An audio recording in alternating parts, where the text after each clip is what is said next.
Agora, para o tratamento de dente de uma grávida, se é diferente ali a conduta em relação aos demais pacientes. Doutor Marcelo, em virtude da proteção ao feto, algumas medicações ou procedimentos tem que esperar mais? Então, em relação ao atendimento a grávidas, eu falo que deve acontecer. No início da gravidez, a grávida deve procurar o seu dentista de confiança, fazer uma profilaxia, uma limpeza e ver se tem alguma cárie. Por quê? Porque ela pode dar problema durante a gravidez. O que a gente evita fazer? Cirurgia, tratamento de canal. Procedimentos estéticos. No primeiro trimestre. Sim. E no último trimestre também. Mas a literatura nos diz que uma doença relacionada à boca, ela pode até induzir a um parto prematuro. Então, o último trimestre, muitas vezes a gente já fez tratamento endodôntico, já removeu o siso. Por quê? A inflamação na boca é pior para o bebê e para a mãe do que o procedimento. Certo. Então, ele bem executado no último trimestre é bem confiável, bem seguro e tem que fazer.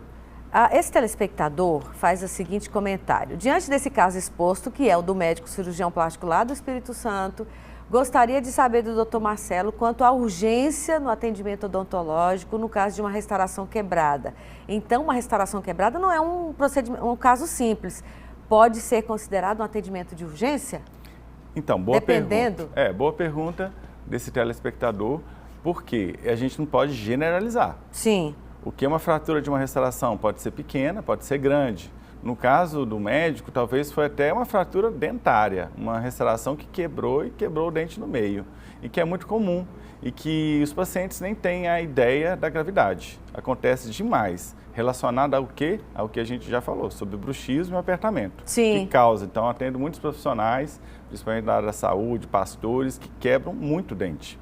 Então, essa por causa quebra, da tensão, exato, do estresse do dia a dia. Exato. E isso não é grave, é urgente. Tem que ir no dentista, primeiro, que está incomodando. Segundo, tem o potencial de inflamar. E terceiro, que tem o potencial de ir para órgãos distantes. É raro, mas o preço da negligência é muito caro. Sim. Essa outra telespectadora é a Civalda de Paraíso. Ela quer saber se quem tem a doença púrpura, tem que passar por um cuidado maior no caso de um tratamento dentário. Todo paciente, a púrpura é uma doença autoimune, né? Sim. Toda doença que é autoimune, o paciente tem uma imunidade mais baixa. Então, tem que ter os cuidados em saúde redobrados em todos os aspectos da vida, principalmente também no aspecto bucal. E o profissional que vai atender a Civalda, ele vai saber como conduzir ela. Ela tem que contar que Exatamente. tem, né, o problema. Ela vai contar na avaliação, né, na primeira consulta, e ele vai saber conduzi-la de Vamos para a maneira próxima adequada. pergunta. A pessoa conta que uma amiga foi no especialista em ortodontia para colocar o aparelho ortodôntico. O profissional sugeriu que ela extraísse os dentes cisos, 2 sisos. Assim foi feito o procedimento. Só que o especialista que fez a extração do siso deixou metade do siso dentro da boca depois de fazer lá a sutura. Isso gerou infecção generalizada. O especialista falou que poderia retirar após 3 meses. Nesse caso, o que fazer? Ela já foi, inclusive, internada várias vezes e o problema não resolve. É raro também acontecer de uma cirurgia muito complexa, o profissional não ter conseguido remover o siso integralmente e ter ficado lá um pedacinho, por diversos fatores. Até a paciente mesmo está cansada, que tem cirurgia de siso que pode durar até 2, 3 horas, dependendo da gravidade e da dificuldade do siso. Mas um bom diagnóstico, antigamente nem se fazia radiografia, hoje já se faz uma tomografia para saber mesmo como que o dente a localização, a relação dele com o nervo alveolar inferior. Uma coisa também que já tem sido uma prática comum nas clínicas são os dentistas operarem em dupla. Então, eles operando em dupla diminui demais, aumenta a rapidez da cirurgia e o risco de ter complicação como essa. Mas é algo que a gente não espera, que quando acontece, o remanescente tem que ser removido rapidamente.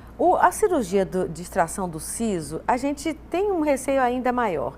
Tem uma idade que seria mais bacana fazer essa extração? Porque tem gente que faz ali na entrada da vida adulta, tem outros que deixam para fazer lá na frente. Qual, na sua opinião, seria a faixa de idade mais adequada, vamos chamar assim? Então, em se tratando em relação aos sisos, há a idade que a partir dos 16 anos já tem adolescentes que começam a desenvolver, às vezes até aparecer já o siso, mas a maioria das vezes a gente vê que os sisos eles estão sempre impactados. O que é impactados? Não tem espaço para nascer na boca, então eles ficam assim na região do osso, de maneira assim oculta para muitos pacientes, ou às vezes aparecendo um pouquinho da coroa. Então o sinal de alerta é o quê? Doeu uma vez, está fazendo aquelas consultas periódicas, né, que a gente recomenda 1, 2 vezes ao ano, né?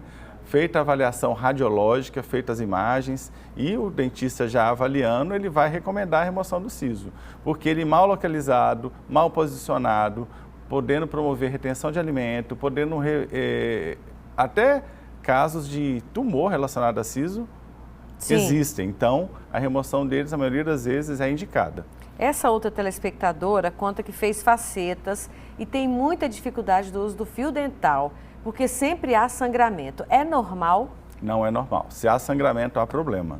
Com certeza, ela pode procurar o profissional que a atendeu, que instalou as facetas, que ele vai fazer um acabamento na região e a gengiva vai ficar normal após ela também ter um cuidado, uma higiene bucal ótima, né? Que no mínimo 4 escovações por dia, usar o fio dental diariamente, com certeza essa gengiva vai parar de sangrar. Doutor Marcelo, muito obrigada por estar com a gente nessa quarta-feira, não é isso? Obrigada pela presença aqui. O prazer foi meu, estamos à disposição sempre. Até o próximo encontro.